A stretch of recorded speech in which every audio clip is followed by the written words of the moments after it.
Welcome back to the Scaling Secrets podcast. We're here with Glenn Rudin from alwaysbeencreative.com. Glenn is the message master. He is a high energy sales and marketing consultant and coach. He has over 30 years of diverse experience with a focus on consumer packaged goods. And Glenn is a passionate professional speaker. He delivers all sorts of keynotes, but today we're going to be talking about how to develop that clear and concise message, have your unique selling proposition, your USP, and most importantly, craft and deliver your company's message with a crystal clear 30-second elevator pitch. Glenn has a book called A Brand in Your Hand, and we are just going to have a lot of fun here and be talking there's the book itself, and we'll just be talking about this whole game to be played of marketing, branding, and everything that goes with that. So, Glenn, I'm glad to be speaking with you.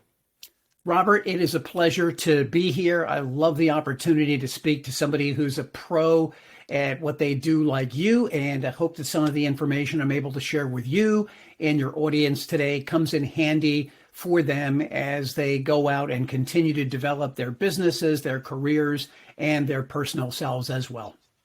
Wonderful. So we are all about helping people. And so just before this call, I was looking on your LinkedIn and something jumped out at me where you said something along the lines of, would you do business with you? And I think that really hits home for some of us, and it's a little bit painful, but maybe some of us need to be woken up and to really just understand why things are so difficult, or why things are just not as reliable, predictable, repeatable as they should be. So tell us what you think is currently missing. Where is the marketplace just not getting it? And how are you uniquely qualified to fix some of these things?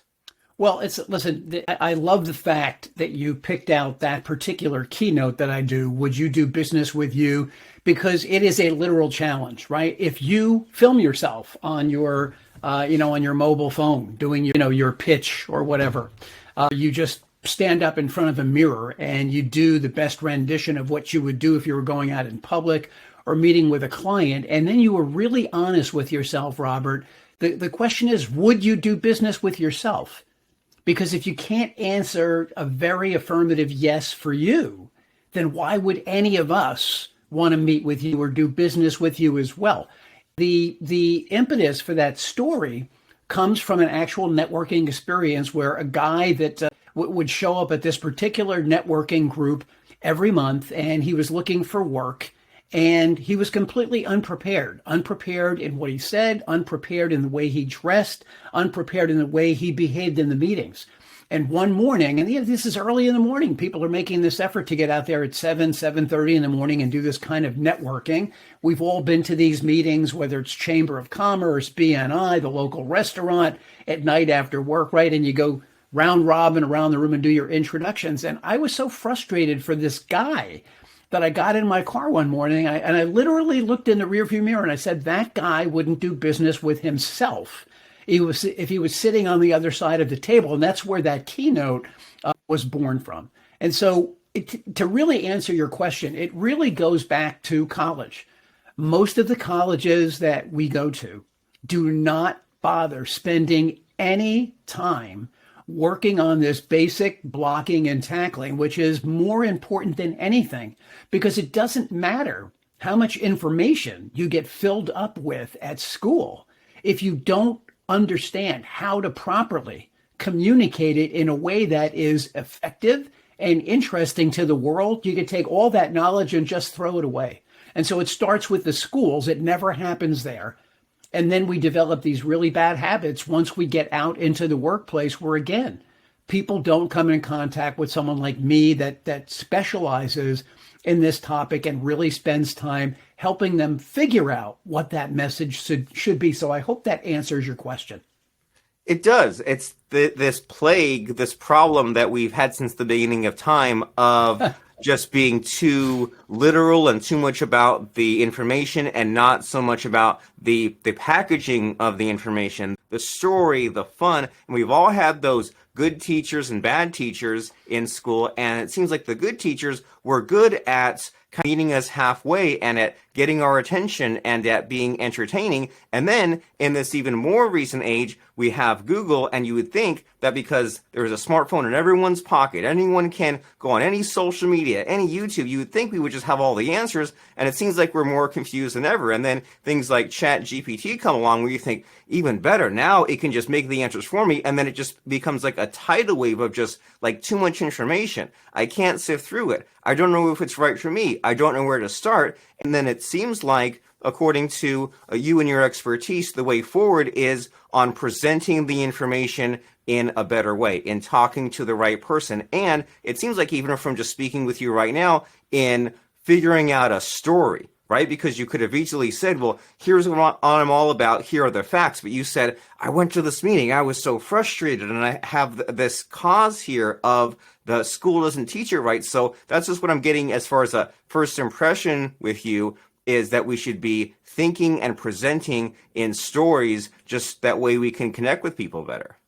Absolutely. And look, you bring up a great point about the mobile phones today. And I don't know if you're familiar with this statistic or not, but in the early 2000s, they measured the average attention span for educated human beings. And the average attention span was just around 20 seconds. So you had about 20 seconds that somebody would actually look at you if you were doing any kind of a decent presentation, and they would listen to you for some period of time, close to 20 seconds. Well, fast forward to just 2 years ago, they did this same kind of study, and that number is now down to 12 seconds because of the constant, whether it's Twitter, X, whether it's Instagram, all of these places now that we go and get the news and get used to consuming things that we want to hear about, they've got to happen in these little tiny sound bites. And so the word I love to use, Robert, is intentional. If you're not intentional about putting out a message that starts to fit into that little sound bite that gets into somebody's brain quickly and gets them engaged, then they're lost. Then what ends up happening is you ramble on with something that is incoherent or doesn't really grab their attention. And now they're like this. You can kind of see them. They're either looking around the room to see who's going to be the next speaker, or they're rolling their eyes like I am now into their heads, and they're thinking, do I have to pick up the dry cleaning tonight? Or I'm tired of burgers. Maybe tonight we'll go, get Mexican. But they're no longer listening to you because you failed the first test of communication. And that's being intentional and getting somebody engaged with you.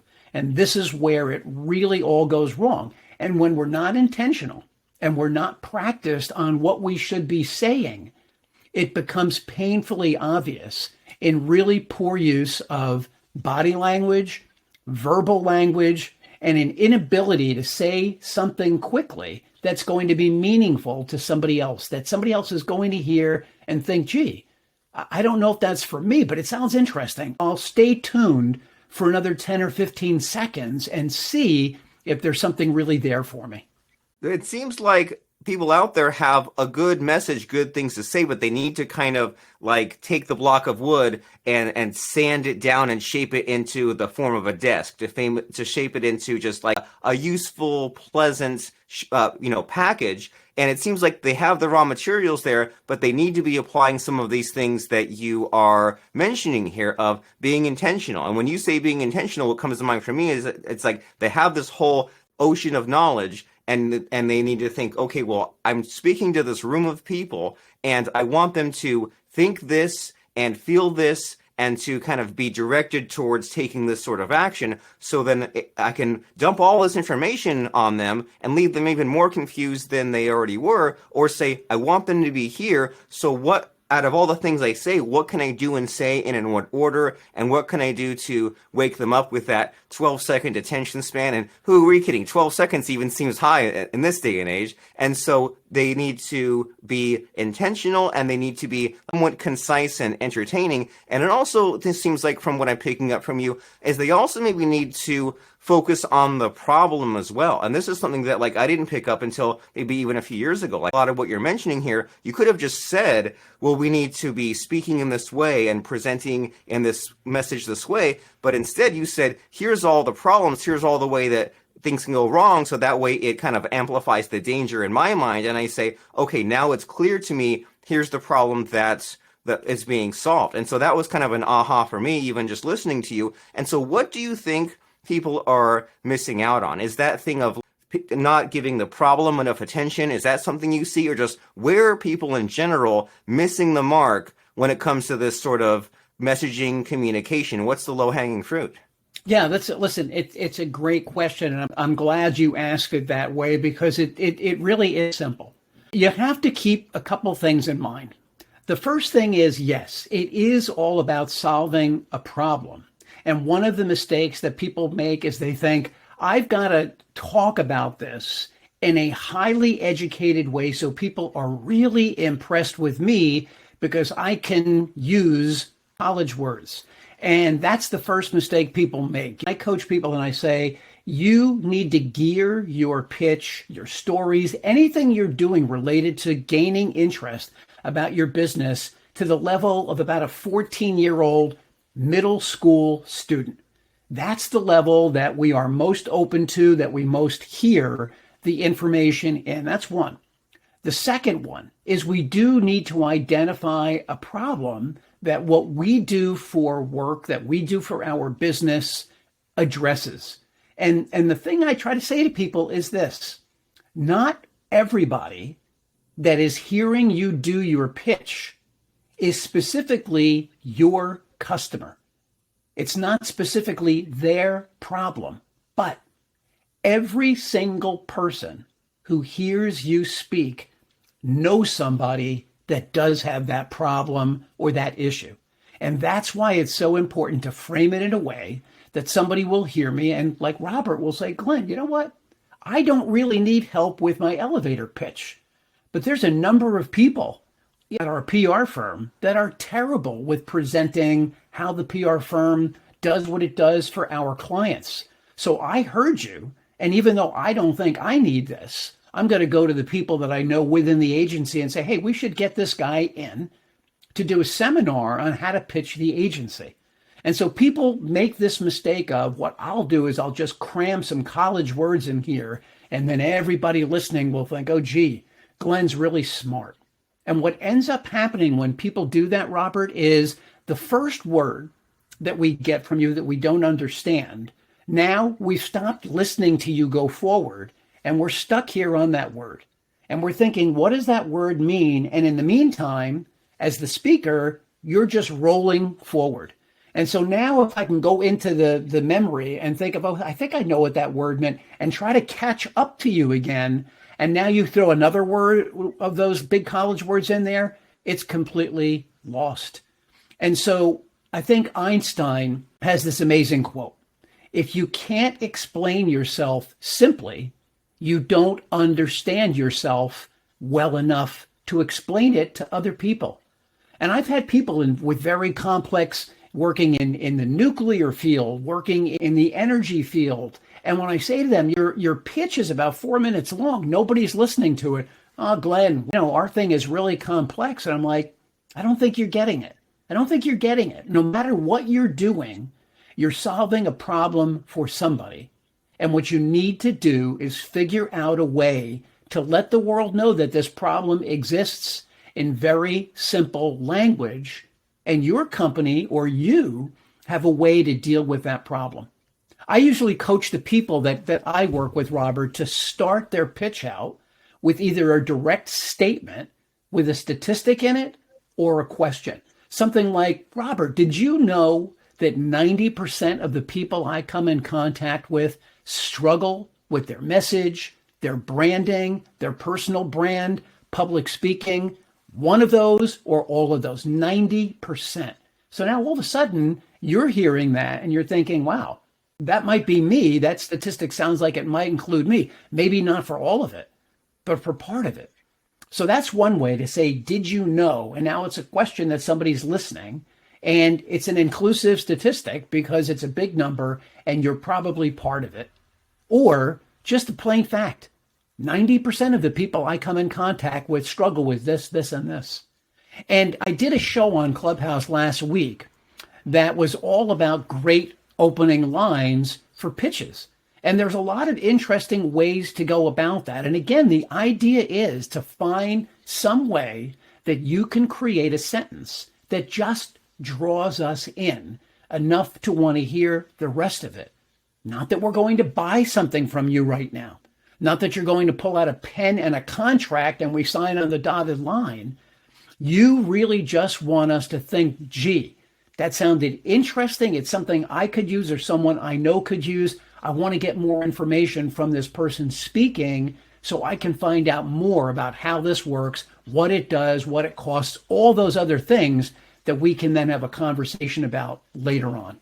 Amazing. And they call that the bucket brigade, right? Where it's just you tell them the one little thing, and then the only goal is to get them to have a few more seconds of attention, and that just kind of strings them along. And don't think too far down the road, just for starters, get their attention. And so it seems like you're saying that a big problem is that maybe not enough attention is being paid to the simplicity of things, that it's randomly done, where if there's some nuclear scientist, their default state is to be a really smart person and to speak in big words. And that's wonderful if it's time to give a 3-hour lecture or if they're having some kind of technical discussion. But you're saying that when it comes time for a pitch, to speak to people and you want to keep their attention in this short attention span age, then you need to find a way to simplify things. And so either not enough attention is being paid, or maybe that speaker just feels smart and wants to be smart to others,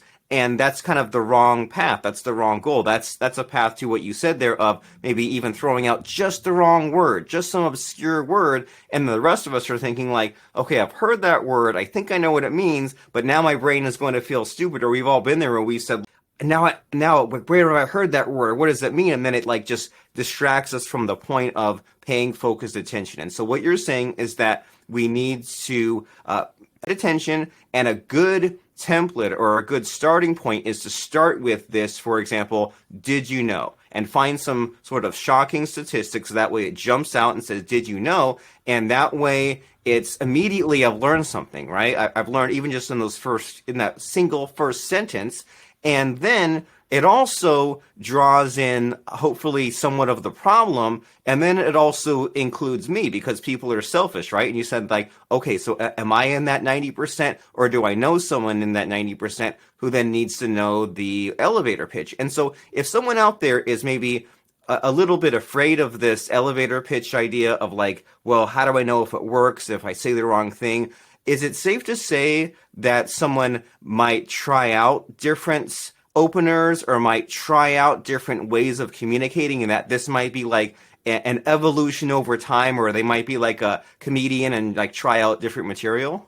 Yeah, I think that's a great analogy to it. And again, I've got this list of 15 different opening questions. They're not all appropriate for every business, but there are a couple that do work for most businesses. And the idea, again, of using a very simple statistic, because again, remember, you can quickly go over people's heads with math. A lot of people don't understand complex formulas and statistics. Just to go back on that for a second, what happens, Robert, when you do that, when you use that big college word, is you're actually embarrassing the people who don't really know what that word is. And so rather than raising their hand and saying, hey, I'm a dummy, I don't know what that word means, can you explain it?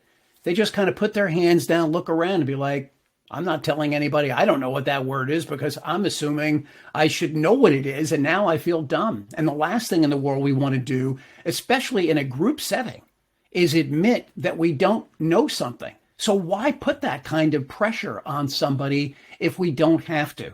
Here's another really key thing to keep in mind. When you're doing your pitch, an effective pitch, again, is to get somebody to just want some more info. So think about it this way. You're walking around at the mall and you go by the food court, and Smoothie King, not that I'm sponsored by them, right? They're giving out this big Smoothie King drink. No, they're giving you a little capful of it so that you get the taste of it and you say, gee, that strawberry, whatever banana thing tastes really good. And later, when I'm done walking around the mall, I'm going to think about going back to Smoothie King and getting it. But they don't give you the whole drink. You don't give somebody the whole idea in your elevator pitch. It's that taste. You just want someone to get a sense for it. And here's another thing. People have unrealistic expectations. They're in a networking group with 25 or 30 people. They do their pitch, and 25 or 30 people are not lined up like rabid dogs wanting, to get more information, and they feel like, gee, what did I do wrong? You didn't do anything wrong. Your pitch is not going to appeal like that to everybody there. So be realistic with your expectations. If 3 or 4 people approach you afterward, it seems like you're heading in the right direction.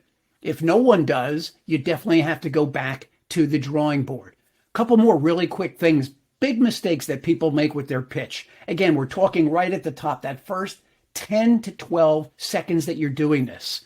Does anybody care that I'm Glenn Rudin? No. Does anybody care that I'm the message master or my company is called Always Been Creative or I live in Long Island? No. But when I say all of those things at the top of my pitch, guess what? I've just used up everybody's attention span on my pitch, and I haven't even gotten into what I want you to think about me for in the first place. So please, if you're going to do your pitch, we'll find out who you are. We'll get into it with you. We'll get your email address. We don't need to know where you live unless you want us to come and visit. But get your point out. Get that question out. Get that fact out. Get people drawn in. And they are interested. They will say, hey, Robert, I heard what you said. I want more information. Hey, Glenn, that sounded really interesting. My business partner could really use that. But if I waste your time with all kinds of facts, and even worse, if I start out with an or an and I start thumpering around with what I want to say next because I'm not prepared, that's just another way to lose the audience who says, hey, this person is just not ready for prime time.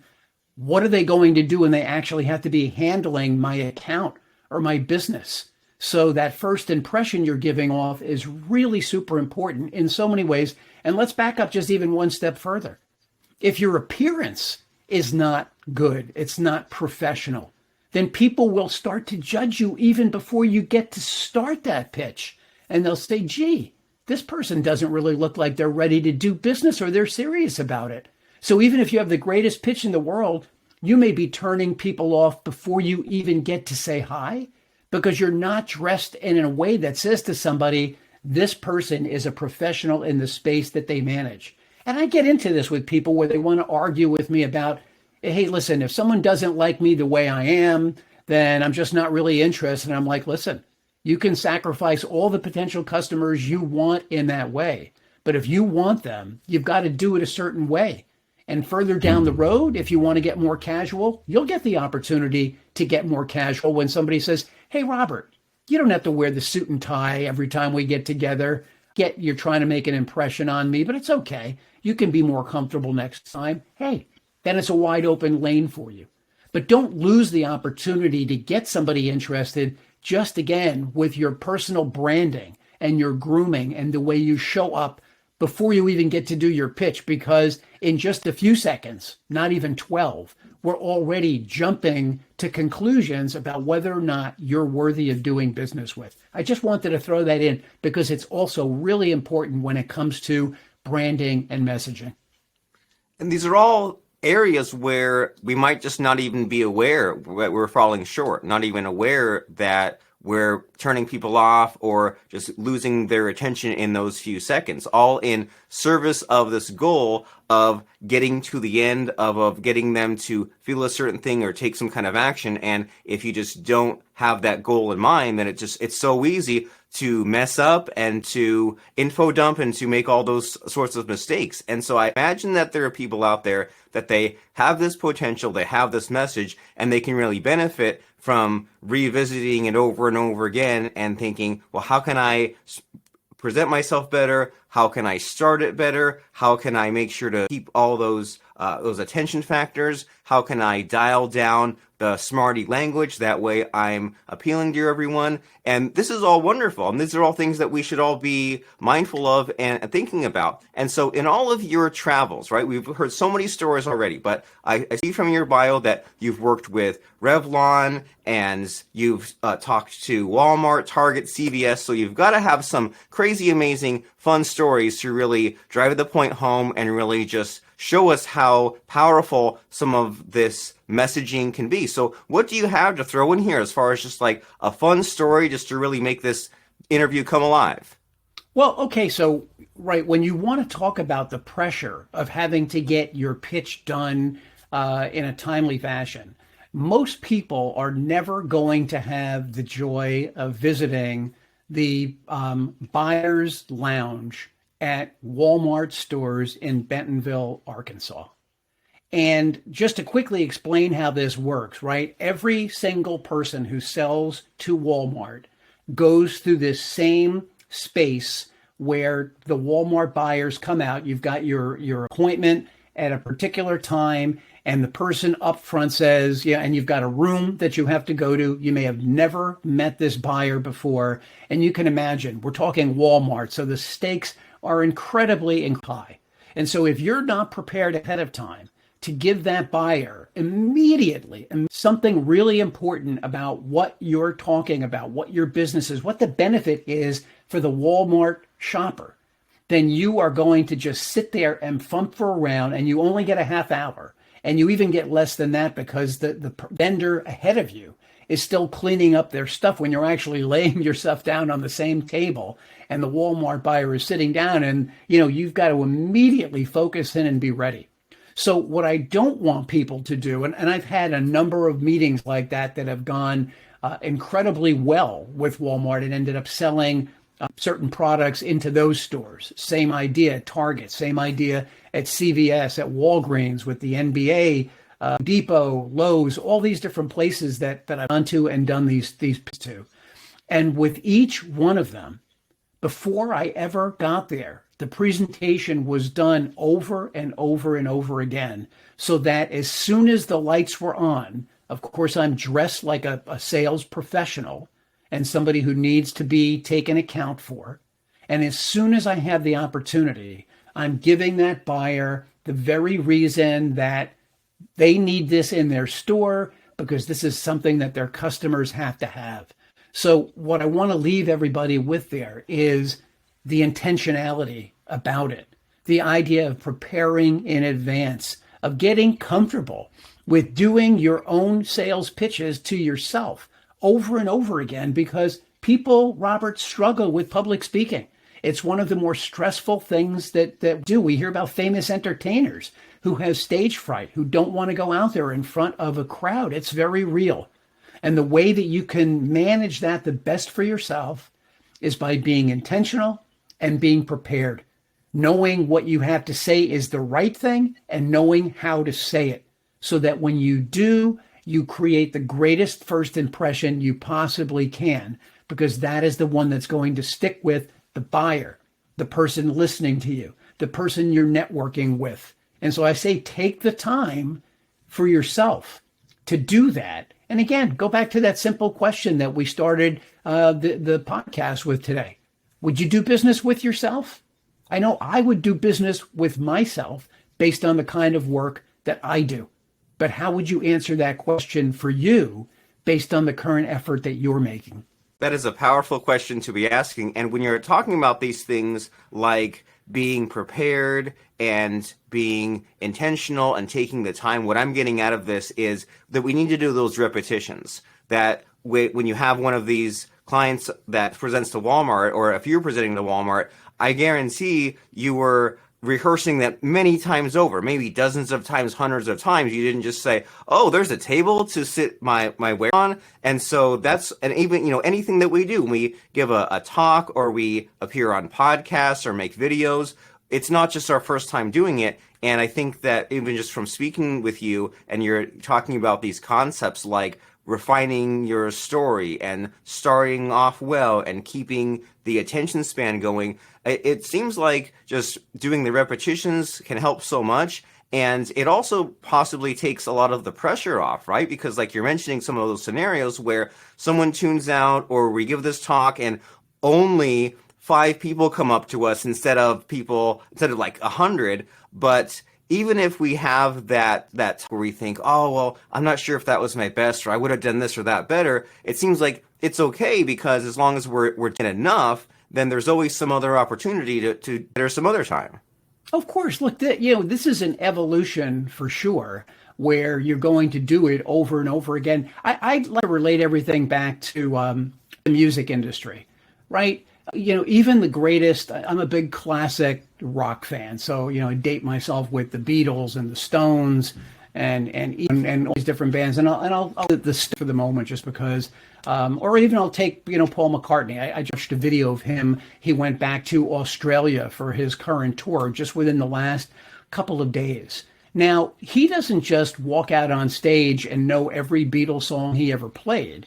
He gets into the studio and he works on whatever the song. I think maybe this was A Tripper that he was doing. And he goes in the studio and he works on it over and over and over again. And he wants it to be as fresh for this new audience in Australia that hasn't seen him perform in 40 years, maybe longer, maybe 50 years, since the 60s. And he wants it to be as fresh as it ever was. So he's going to prepare his little quips about Australia before he gets out there. He and his band are going to go through the songs over and over and over again, so that when it comes time to play them, they're not thinking, was that in the key of D? Was that in the key of F? What do we do? When does the drums? No, all this stuff is done ahead of time, so that when the lights go on you, you are ready to go. So it is really all about preparation. It's all about practice. It's all about intentionality and knowing what you have to do. This, to me, is almost more important than anything else you do in your business, because it's the window to your business that you're letting somebody look through. And if you don't have the window wide open, we can't look inside and say, hey, we want to come in and get more information about that. And every little part of it that doesn't go well, that we're not prepared for, we're shutting the window on ourselves and not letting people in. So again, it goes back to basic blocking and tackling. I know that a lot of people do struggle with a lot of these things. There are a number of exercises that I take people through, and I'll leave it with this for the moment on the elevator pitch. Why does your business even exist? That's the question you should be pondering more than anything. Why does it exist? Because if you can't answer why it exists, like I do for you, and say, listen, mine exists because so many people struggle with their branding, with their messaging, with their pitch. Why does yours exist? Because if you can't answer that as quickly as I just did about your business, then A, either you don't know, or B, maybe there's not a reason and you should be doing something else. But that's really the challenge for you. And you've actually got to take the time to sound. And whether you do your work on a computer screen, on a Google document, or you actually handwrite it out on a piece of paper in a notebook, you do have to take the time to write these things out and wordsmith them in ways that will sound crisp and clear and understandable coming out of you, and not like you've just figured them out for the first time. Wonderful and very helpful. These are some very deep and scary questions that we need to be asking ourselves, so that way we can get this package figured out and have it just practiced enough and down pat enough where it seems simple and it seems effortless to others, but it's so simple for us because we've gone through all of those iterations. And you know what, Glenn, you split your preach, because you mentioned something a little bit earlier about leaving people hungry for more later on, right? Of like just doing the teasing where there's some helpful things to get us started, to get us thinking, but then also like the little sample at the Smoothie King, right? And so we got the sample, and now we've got the gear turning, and now we're thinking about like, okay, well, I need to figure out my elevator pitch and my USP, and I might be doing a few things wrong. And so if someone says, okay, I need Glenn to help me out, how does a company watching our podcast know if they're a right fit for you? How do they know if they're the right size, right industry? And if they are, what should they do next with you? And what is the solution? Well, I love the question. I'm comfortable working with an individual executive that owns a company, or working with their entire sales force, or their group that is outward facing in terms of anybody that comes in contact with the public that can speak in positive ways about the business. And here's another tip for those business owners that are out there. If you're not making sure that everybody in your organization can do an elevator pitch about your company, you're missing a great opportunity, because when someone goes out to lunch over the weekend, or when someone is out with their friends, or someone goes to the college reunion and they say to this person, "What do you do? What does your company do?" There's a golden opportunity for that person to sell your company, your product, or your service if you've taken the time to properly coach them. And that's why I love coming into companies and doing workshops for anybody in the company, so that they can start to feel familiar with what the keys are about the company, why the company exists, and at least have the framework for a basic pitch that anybody could do. So just to answer, I'm comfortable working with that executive. I'm comfortable working with the executive team. I'm comfortable working with the sales staff, or anybody in the company that really wants to beef up their ability to speak publicly about why this is a great company to interact with. And people can get in touch with me in a number of different ways. It's Glenn with 2 N's at alwaysbeencreative.com. On Instagram, it's Glenn_Rudin_message_master. On LinkedIn, it's just Glenn Rudin. I believe I'm the only one out there. I love getting these kind of inquiries from companies, from individuals. You can go to my website, alwaysbeencreative.com, and right on the front page, there is a great way to book a free 30-minute connection call with me, where we can talk a little bit about where you are in your business life and different observations that I will quickly have for you that might be very life-changing for you. Incredible. Well, this is some amazing information here, Glenn, and especially that idea about how the whole executive team should have this elevator pitch concept figured out. You're making me, I'm doing a problem you mentioned there. You're saying one thing and my imagination is going crazy. And for some reason, I was thinking, like, what if I was sitting at a wedding, or in some situation where, like, you're sitting at a table with some strangers. And what if I happen to sit next to someone who worked for Apple or who worked for Tesla? And if this conversation came up and they said, "Oh, Tesla, Apple, they're fine, they're great," that would be a little bit disappointed, versus if they had something incredible to say about Facebook or Microsoft, or if this amazing company that they are working at, that seems like it's a rising tide lifts all boats situation. So this has been very wonderful to speak with you, Glenn, and think about some of these ideas and concepts. And the very next step is to go and take one of those actions that Glenn mentioned. LinkedIn, or Glenn with 2 N's at alwaysbeencreative.com, or just that website, alwaysbeencreative.com, and we will see you there. So that way you can get this elevator pitch concept figured out, get your messaging figured out. That way you can actually unlock your true potential and not be the best kept secret in your industry. And you can actually communicate in a way that's fun, entertaining, informative. That's what Glenn wants. That's what we want. And that's what you should want for your company. So Glenn, very wonderful speaking with you. Thank you, Robert. It's a pleasure to be here, and look forward to hopefully hearing from some of the people who listen to your podcast who are leaning in to say, "Hey, that's interesting. I want to get more information from that guy." I look forward to hearing from them. And I really appreciate you taking the time to give me the space here to explain. Oh, I just want to add one more thing really quickly. If you just want to get introduced to a lot of the concepts that I speak about, this is my book, A Brand in Your Hand, which is the business world's first full-color, full rhyming book on business and branding and messaging. It's all written in Dr. Seuss type rhymes, and it will give you a basic introduction into all of these different concepts that we were discussing today on the show. It's up on Amazon. I'm sure you can find it there if you want to. Thank you. I appreciate that.